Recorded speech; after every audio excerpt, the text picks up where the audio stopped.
নমস্কার, আমি Rayesh Chatterjee, KP Vedic astrologer and reiki master teacher. আজকে যে বিষয়টা নিয়ে আমি অ্যাস্ট্রোলজির যে পার্টটা বা বিষয়টা নিয়ে আমি আলোচনা করব সেটা হচ্ছে বহু চর্চিত ব্যাপার বা বহু বিতর্কিত ব্যাপার বলতে পারেন, বা ভয়ের কারণ আপনার অনেকের ম্যাক্সিমামের ক্ষেত্রেই সেটা হচ্ছে আপনার মাঙ্গলিক যোগ বা মাঙ্গলিক দোষ বলতে পারেন। মাঙ্গলিক দোষ বলেই কথাটা বেশি প্রসিদ্ধ বা প্রচার। আচ্ছা, প্রথমে একটা জিনিস আমাদেরকে স্বীকার করে নিতে হয়। ধরুন যে এই যে মাঙ্গলিক দোষ বা মাঙ্গলিক যোগ বলা হচ্ছে, ঠিক আছে, এটা যোগ না দোষ? প্রথমত যদি আমরা শাস্ত্রের দিকে ফোকাস করি, এই মাঙ্গলিক দোষ বা মাঙ্গলিক যোগ কথাটা কোথাও লেখা নেই। এটা লেখা আছে আপনার ভৌমযোগ। ভৌমযোগ কখন বলা হচ্ছে? আপনার মঙ্গল যখন তার লগ্ন সাপেক্ষে, মানে লগ্ন, চতুর্থ, সপ্তম, অষ্টম, দ্বাদশ, এই কটা হাউসের মধ্যে যদি বসে তখন তাকে বলা হচ্ছে ভৌমযোগ। এটা যদিও কন্ডিশন থাকে এখানে, আর কন্ডিশনটা কি কি থাকে পুরো ব্যাপারটা আমি বলবো। প্রথমত যে কথাটা আমি বললাম এটাকে ভৌমযোগ বলা হয়। এই সাপোর্টে আমি বা এর ক্ষেত্রে আমি কি প্রমাণ দেখাতে পারি বা কি প্রমাণ আছে মনে করুন। যদি আপনি নরেন্দ্রনাথ জ্যোতিষ বাগল শাস্ত্রীর বই পড়ে থাকেন, বা হরিহর মজুমদার বলুন, বা বিশ্বনাথ চৌধুরী বলুন, বা বিবি রমন বলুন, বা সাউথের আর কোনো প্রসিদ্ধ আপনার অ্যাস্ট্রোলজারের বই কেউ পড়ে থাকেন, বা যে দৈবজ্ঞরা রয়েছেন দৈবজ্ঞদের আমরা যদি বই পড়ে পড়ে থাকি, তাহলে আমরা দেখতে পাবো এখানে জিনিসটাকে কিন্তু মাঙ্গলিক দোষ যোগ বলে বলা নেই, এটা ভৌমযোগ বলা হয় প্রথমত।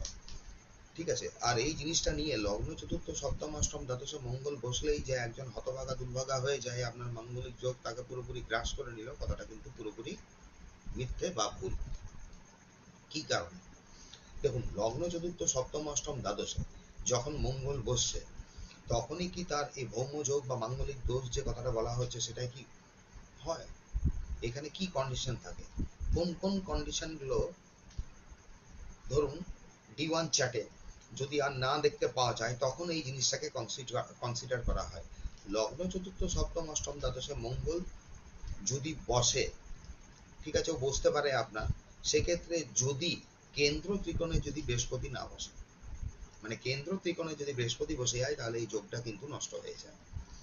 মানে কেন্দ্র ত্রিকোণে যদি কোনো শুভ গ্রহ চলে আসে, নৈসর্গিক গণনায় কোনো যদি শুভ গ্রহ চলে আসে, কেন্দ্র পাওয়ারফুল হয়ে যায়, তাহলে যোগটা আপনার খাটছে না। সেকেন্ড জিনিস হচ্ছে, মঙ্গল যদি বৃহস্পতির নক্ষত্রেও বসে যায়, তাহলেও অনেক ক্ষেত্রে এই যোগটা খাটে না। মঙ্গলের উপরে বৃহস্পতির যদি ডাইরেক্ট, মানে পঞ্চম, সপ্তম, নবম অ্যাসপেক্ট যদি ফেলে দেয়, তাহলেও এই যোগটা খাটে না। বৃহস্পতি যদি মঙ্গলকে ট্রাইনে একে কানেক্ট করে নেয়, তাহলেও এই যোগটা আপনার খাটে না। আচ্ছা, লগ্ন, চতুর্থ, সপ্তম, এই তিনটে হাউসে মঙ্গল বসলে কি সবসময় মাঙ্গলিক বলবেন বা কি ভৌমযোগ বলবেন?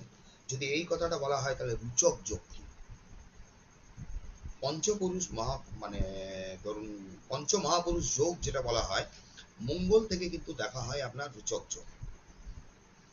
মঙ্গল যদি তার রাশি এবং তুঙ্গ ক্ষেত্র, স্বরাশি হচ্ছে মেষ আর বৃশ্চিক, তুঙ্গ ক্ষেত্র হচ্ছে আপনার মকর রাশি, পার্টিকুলার কিছু ডিগ্রি পর্যন্ত ও তুঙ্গ হয়ে থাকে, আর পুরো যে আপনার মকর রাশিটা সেটা হলো ওর তুঙ্গ রাশি বলা যায়। এই তিনটে রাশিতে বসে মঙ্গল যদি কেন্দ্র ভাব হয়ে যায়, মানে মেষে বসে কারোর যদি লগ্ন ভাব হয়ে যায়, চতুর্থ ভাব হয়ে যায়, বা সপ্তম ভাব হয়, বৃশ্চিক রাশিতে বসে যদি মঙ্গল আপনার লগ্ন ভাব হয়, চতুর্থ ভাব হয়, সপ্তম ভাব হয়ে যায়, আর মকর রাশিতে বসে আপনার লগ্ন ভাব হয়, চতুর্থ ভাব হয় এবং সপ্তম ভাব হয়ে যায়, বা দশম ভাব, দশম ভাবটাকে আমি বলতে ভুলে গেলাম, দশম ভাবও হয়ে যায়, মানে লগ্ন, চতুর্থ, সপ্তম, দশম কেন্দ্র ভাব হয়ে যায়, তখন একে বলা হয় কিন্তু রুচক যোগ। রুচক যোগে অ্যাকচুয়ালি হয় কি তাহলে? কোথায় গেল আপনার মাঙ্গলিক যোগ? রুচক যোগে সে তো প্রচন্ড পরিমাণ সাহসী হয়। হ্যাঁ, ডেফিনেটলি এইভাবে বসে মঙ্গলকে কিন্তু রেট্রোগেটেড হওয়া যাবে না, তাহলে কিন্তু রুচক যোগটা ভেঙে যায়। দেখুন কোথায় মাঙ্গলিক নিয়ে শুরু করেছিলাম, জিনিসটা শেষ হচ্ছে কোথায় দেখুন। তখন কিন্তু রুচক যোগ হয়ে যায়। এই ব্যক্তির মধ্যে একটা বিশেষ আকর্ষণীয়তা দেখা যায়, তার পাওয়ারফুল ব্যক্তি হয়ে থাকে। বিশেষ করে সেনা প্রধান বা সেনায় যারা বড় পদাধিকার কর্মচারী, বা ধরুন বিশেষ পদে যারা আসীন হয়ে আছেন, তাদের ক্ষেত্রে কিন্তু এই যোগটা দেখা যায়। বড় বড় পলিটিশিয়ানের ক্ষেত্রে কিন্তু এই যোগটা দেখা যায়।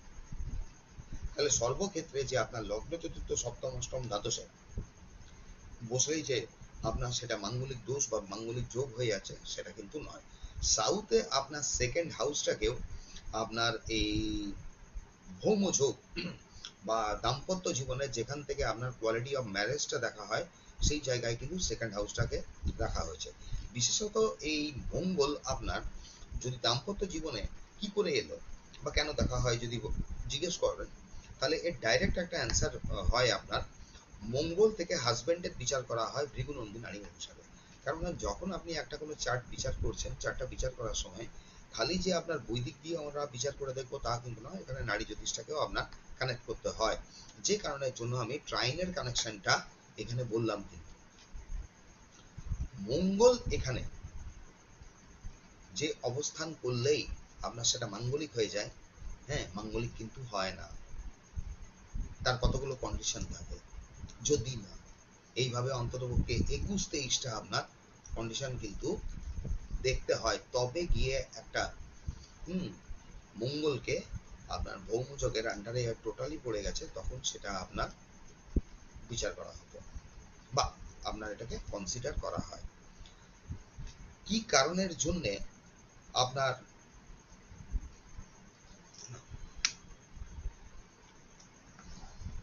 তো যাই হোক, আজকে এই পর্যন্তই রাখলাম।